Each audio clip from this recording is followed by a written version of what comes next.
Mattia Panazzolo, 38 anni, è il nuovo direttore di CNA Territoriale di Treviso. La nomina è stata ufficializzata nel corso dell'assemblea annuale dei soci dell'Associazione Artigiana, tenutasi nella sede di Viale della Repubblica 154, nel pieno rispetto delle norme di sicurezza anti-Covid e attraverso piattaforma telematica per favorire la massima partecipazione.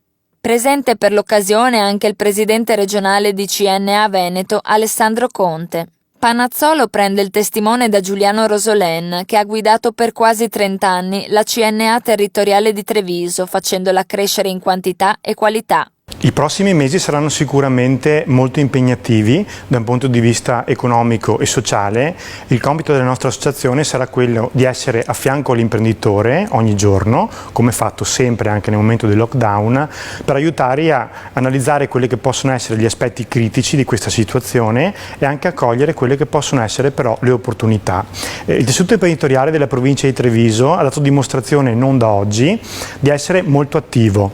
In particolare le imprese manifatturiere della provincia di Treviso sono riuscite a modificare il loro modello di business e anche gli orizzonti di mercato ben per un 20% sul totale delle imprese, quindi questo ha dimostrato che le imprese non stanno ferme. Il nostro compito è appunto quello di aiutarle a evolvere e ad essere pronte a fronteggiare quelle che sono le sfide del futuro anche nei prossimi mesi. Per l'associazione artigiana, che nell'ultimo anno ha rinnovato buona parte delle figure apicali introducendo molti giovani, è un passaggio storico che si compie in piena armonia e consapevolezza delle sfide che il tempo presente richiede alla rappresentanza dell'impresa.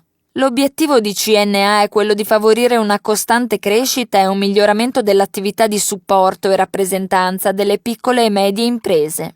L'Assemblea dei soci, dopo aver approvato il bilancio consuntivo 2019, ha deliberato all'unanimità la proposta di creare un comitato scientifico, proponendo al direttore uscente, Giuliano Rosolen, calorosamente ringraziato per l'impegno profuso con generosità e per le straordinarie qualità umane e professionali, di presiederlo, continuando a impegnarsi sulle problematiche economiche e sociali del nostro territorio.